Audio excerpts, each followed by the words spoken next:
Hello বন্ধুরা, আজকে এসে গেছি নতুন একটা ব্লগ নিয়ে। আজকে আমরা যাচ্ছি দীঘা। দেখতেই পাচ্ছ, মন্দারমণি থেকে আমরা বেরিয়ে পড়েছি, দীঘার দিকে রওনা দিয়েছি। তো চলো, দীঘা যাওয়ার রাস্তাতে আমরা কি কি দেখতে দেখতে যাই সেগুলো তোমাদের সাথে আজকে শেয়ার করব। তো দীঘা যাচ্ছি ঠিকই কথা, কিন্তু ওই মন্দারমণিতে এই রিসর্টটা আমার খুব পছন্দ হয়েছিল। তো আমরা ভেবেইছিলাম যে, আমরা বুঝতে পারিনি যে এতটা বড় হবে, যেটা ঘুরে একদিনেও শেষ করা যাবে না।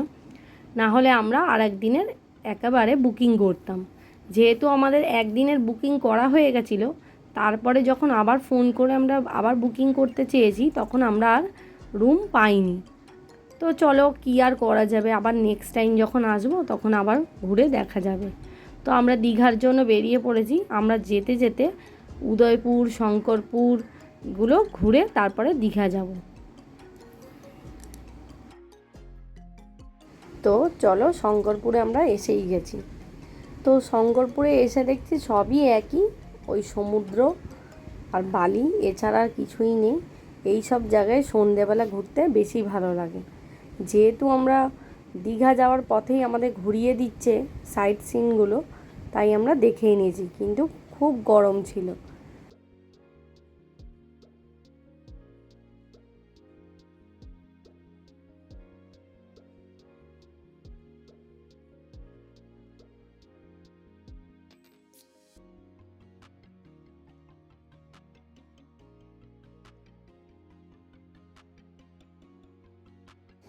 এটা শঙ্করপুরে আরেকটি জায়গা, এটাও এই সাইট সিনের মধ্যেই পড়ে। তো এখানেও আমাদের ড্রাইভার নিয়ে এসেছিলো। তো গিয়ে দেখলাম সেই একই। ভিতরটা এটা খুব সুন্দর ছিল। এখানে বাচ্চাদের গাড়ি চড়ারও ব্যবস্থা আছে। কেউ ঘুরতে চাইলে এমনি কিছুক্ষণের জন্য বসে আড্ডা মেরেও যেতে পারে। কিন্তু আমরা যে টাইমে গেছি ওই টাইমে বসে থাকার একদমই সময় না, কারণ খুবই গরম। এই গরমের মধ্যে আমরা জাস্ট যেহেতু নিয়ে এসেছে, এখানে কিছু নিজেরা ছবি তুলে তারপরে আমরা দীঘার দিকে বেরিয়ে পড়েছি। আর ড্রাইভার দাদাকে বলে দেওয়া হয়েছিল আর আমরা কোনো স্পটেই নামবো না, কারণ এত গরমে পারা যাচ্ছে না।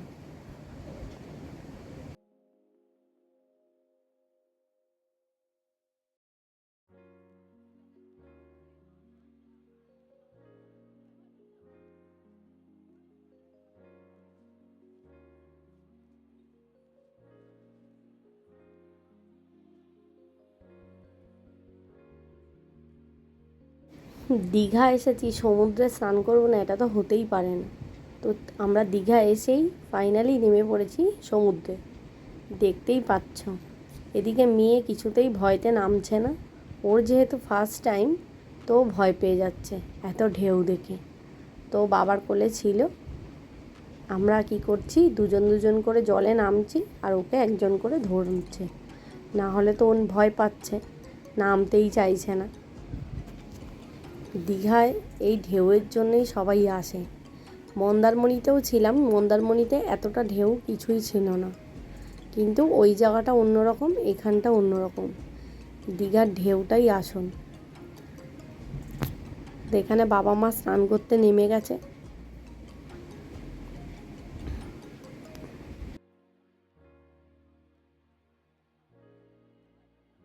বাবা মা আর বেশি দূরে যায়নি, যেহেতু দেখতেই পাচ্ছ সামনে থেকেই পড়ে যাচ্ছে।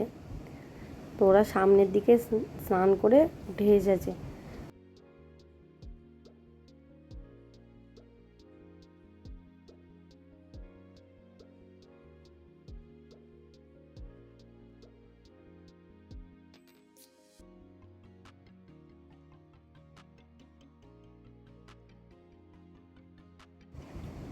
এবারে বর আর আমি নেমে পড়েছি।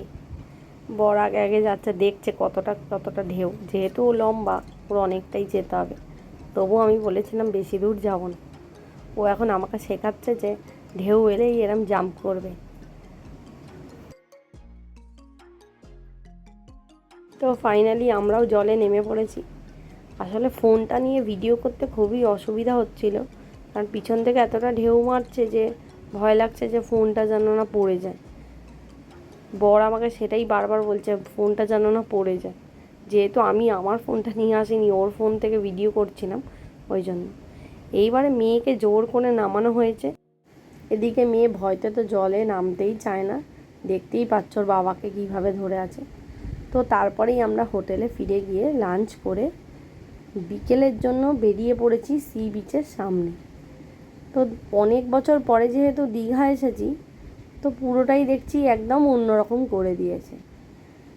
তো খুবই সুন্দর লাগছে দেখতে, এত লাইট লাগিয়েছে, সবাই বসে আছে বিচের সামনে। বিচের সামনে সন্ধেবেলা পুরো মনে হচ্ছে একটা মেলা বসেছে, এতটাই ভিড়।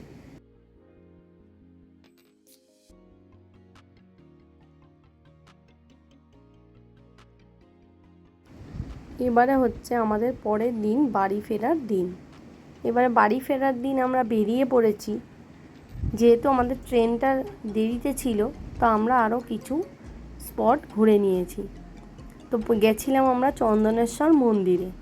চন্দনেশ্বর মন্দিরে সবার মুখে শুনেছি ওখানে খুব জাগ্রত মন্দির। তো ফার্স্ট টাইম আমরা এই চন্দনেশ্বর মন্দিরে একটু ঘুরে গেলাম। তো খুবই ভালো লাগলো দেখতে।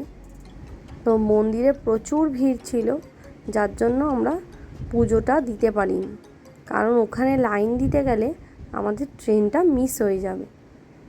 তো ওই জন্য আমরা ঘুরে দেখে এসেছি, নেক্সট টাইম আবার যখন যাব তখন ভালো করে পুজো দিয়ে আসবো। তারপরে আরও সব ছোট ছোট মন্দির আছে। এটা হচ্ছে জগন্নাথ মন্দির। তো জগন্নাথ মন্দিরটাও দেখো খুব সুন্দর, ভেতরে জগন্নাথটা। তো চলো আজকের ব্লগটা আমি এখানেই শেষ করছি, আবার আসছি নতুন ব্লগ নিয়ে। তো আমার ভিডিও কেমন লাগলো অবশ্যই জানিও। আজকের মতো টাটা।